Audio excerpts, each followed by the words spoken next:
Welcome to the Leading at the Next Level podcast with Dove Development and Consulting, the show built to provide ongoing support for your leadership journey. Now, before we move into today's lesson, let's make sure that we're on the same page. We've seen, Cindy and I have, over the last number of years firsthand, how much more is really required to provide authentic leadership to a team than to simply manage based on the authority that comes with our title or our position. We've learned through the 50 plus years of combined leadership responsibility we've held that taking the extra steps to serve people and earn influence will always produce results that barking orders just never will. Now, if you'll stick with us through the end of this episode, we'll share how you can get a complimentary trial to a resource we've built that's like nothing else you've ever seen. Well, with that in mind, it's time to get to work. This episode is the first in a series that really wraps up our look at profitability killers, and we're going to start by digging into how we can help you improve your profitability by building better leaders in your organization. What I want to do is I want to circle back to what I shared with you as we began the look at what's killing your profitability. And here's a quote that I pulled from early on in that process. I said, organizations of all sizes invest significant amounts of time, money, and energy on improving their processes with hopes of becoming more profitable. Sometimes this is based on a goal of becoming best in class, but other times it's just to stay competitive with customers or in attracting talent. All too often, though, the things that can have the most immediate impact on profitability, as well as the lives of everybody involved, are overlooked or completely written off because those things are considered to be intangible. What are those things? Those are the skills needed to build an organizational culture that produces world-class results and makes the best people in your respective industries beg to be a part of your team. Those skills tie back to a word that's frequently misused: leadership. So just in case I haven't been clear enough through the whole process, as we've addressed each and every one of the issues that I've seen be so responsible for killing profitability in every single industry that we deal with, I'll stress once more how much of that lost profitability can indeed be captured by building better leaders.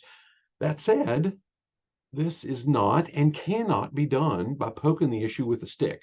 I've seen far too many organizations attempt to pull a deck of slides from the internet and read through it as quickly as they possibly can and just kind of spew that information out to the supervisors and managers before they go through the rest of their canned message in their quarterly meetings, right? And call it done. Okay, we've done what we need to do. Gosh, that's not how any reasonable person would approach learning something that we would consider a hard skill, right? One of those technical skills. So why in the world would anybody think it's possible to build a better leader that way? Truth be told, I don't think that even the ones that take that approach expect it to work. And I'm also convinced that most of them don't understand the real impact that each of the profitability killers that we've looked at can have on their bottom line, how to effectively measure them, or how to truly teach the supervisors and managers on their teams how to prevent them. So that's exactly what I want to give you a framework for as we kind of tie all this together. Now, Cindy and I have seen a common theme through conversations that we've had with executives in large organizations. They often explain that while they've got some solid leaders on their team, many of them have come from different backgrounds and they've got varying views on what the organizational culture should look like. Now, to compound that issue, each of them have far too much on their respective plates to ever have time to hash out a path for calibrating their views with their executive peers, or to create a package that could be passed along to every other leader within the organization. And that's exactly where we were able to start helping. So for more than 20 years, Cindy and I, we've invested heavily into our own leadership journey.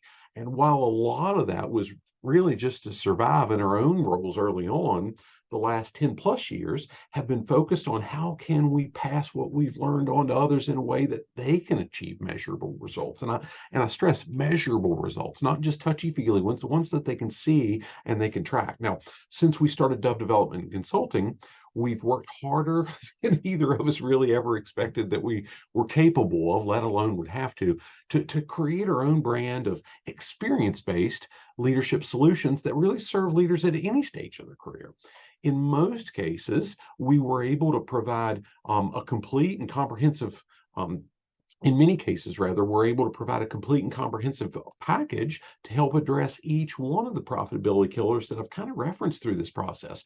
And in others, what we do is we try to tailor those solutions to meet that organization's specific needs and really improve that profitability by building better leaders, right? Now, with that in mind, I want to take a strategic, really want to look at the strategic approach that we use to address each of those profitability killers.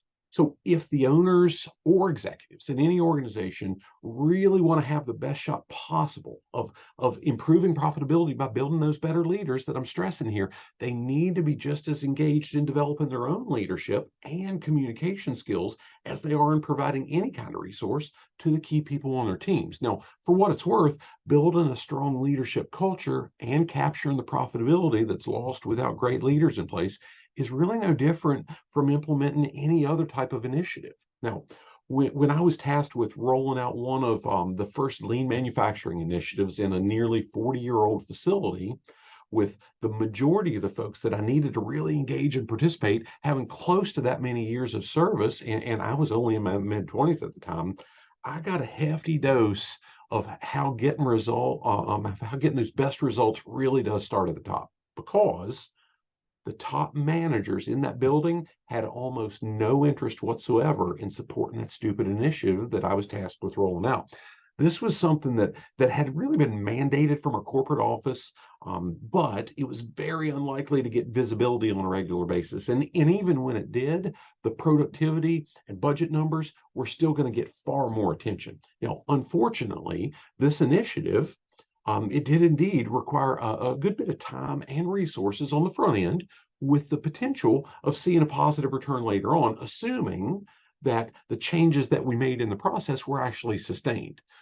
There were a few areas where I had the chance and was blessed to be able to work with some of the most progressive thinkers, we'll call them, in the place, and we did indeed achieve some really solid results. It was pretty rewarding in those cases.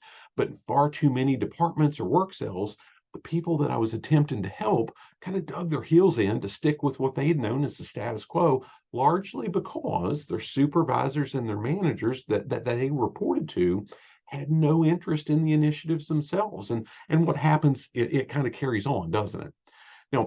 I've shared quite a bit through this process about the success that we saw as a group in that organization through our behavior-based safety process. And we achieved some pretty good results there. Now, while I'm not going to pretend that we had complete support from every member of our local management team, or even everybody at the corporate level for that matter, we did have enough to gain some great momentum and make a positive difference in that site safety culture. Now, even a few in leadership roles back in that process led to significantly more success than I saw with the Lean initiative that had almost no support from top down.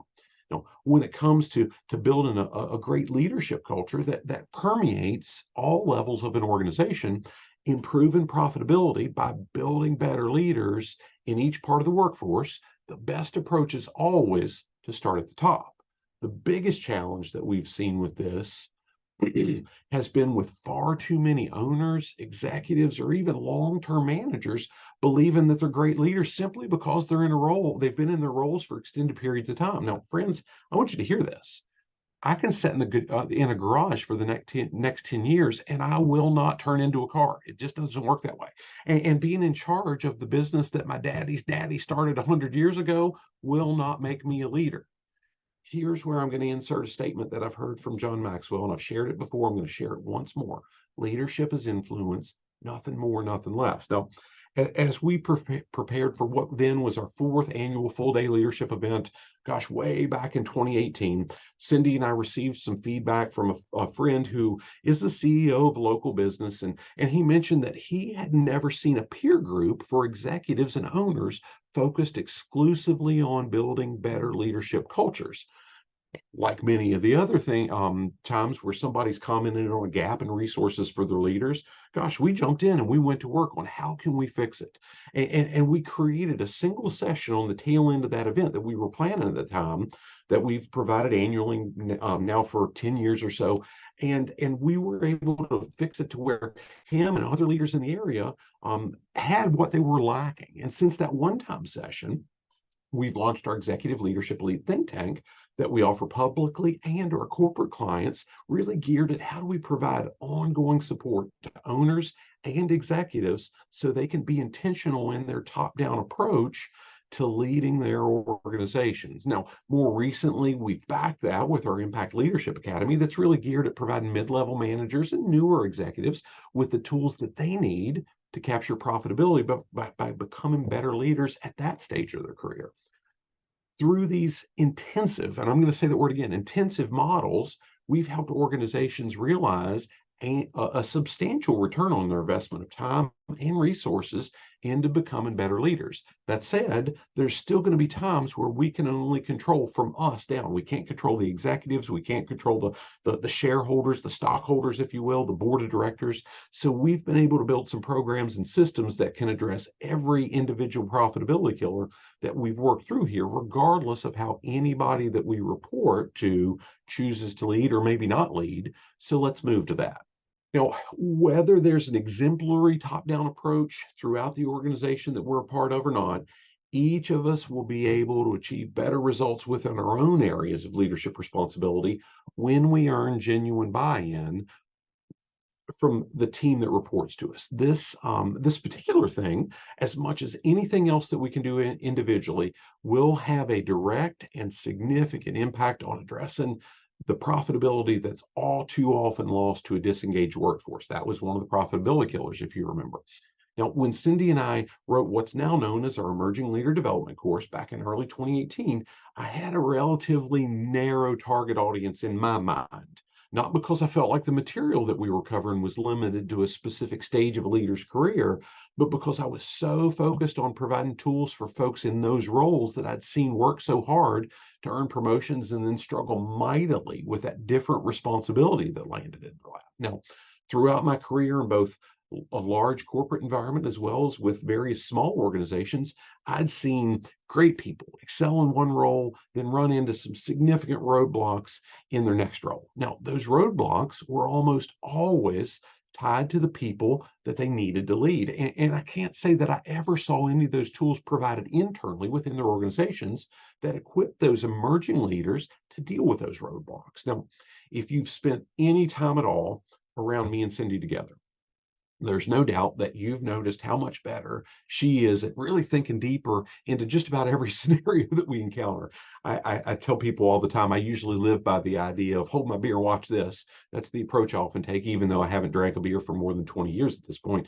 And she really balances me out by considering all the possible ways that my big ideas could result in a train wreck. And she even helps make my best ideas better. Her view on the Emerging Leader Development course was no different. From day one, she saw it as a foundational toolkit that anybody with any level of leadership responsibility could apply to earn and increase the authentic influence that they had with each member of the teams that they were leading. After gotten hundreds now of leaders from potential supervisory candidates to business owners and CEOs through that course, I finally understood how right that she was all along. And I finally took her advice, and we took it a step further by changing the description. So if you were to go to the webpage to that really outlines that course, you'd see it reads now, don't let the name fool you. This 6-lesson course isn't just for emerging leaders. We created it to build effective, extreme, engaging, expansive, energetic, empowering, and enlarging leaders too.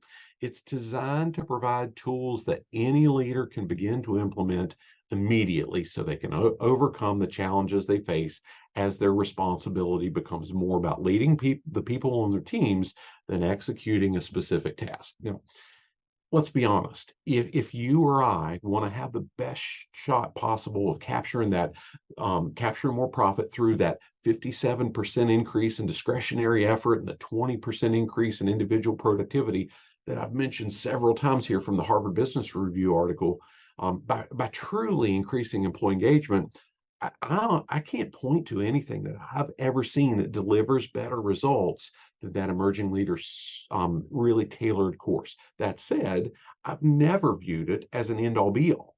And that's exactly why we launched our Leading at the Next Level program, right? After delivering that emerging leader course that very first time. And from there, we've been able to provide leaders with ongoing support that they need to address all types of different issues that they run into along their leadership journey. Now, while those tools have really served a bunch of individuals and organizations really, really well, we still saw quite a bit of profitability by being killed through that was being killed through the recruitment or the retention process. So we ended up tailoring something exactly geared to address that. Thanks for listening to the Leading at the Next Level podcast. Next time, we're going to pick up where we left off at this look at how we can improve your profitability by building better leaders. But we need to take some responsibility. We can't blame HR for everything. And unfortunately, that often happens. I was there. I was that HR guy for a long, long time now. If you'd like to go deeper into anything that we've shared here, or gosh, you just need continuing education credit for your professional credential, send us an email at admin@gov-development.net, and we'd be happy to hook you up with a 45-day all-access trial to our complete Leading at the Next Level program at no cost. Now, that full program, it includes access to well over 100 hours of digital lessons, complete with slides and action-based assessments to help you capture measurable bottom-line improvements in your organization. It also includes 2 live lessons, new each month, with Q&A, so we can help you identify the specific action step that you want to take to lead your team more effectively.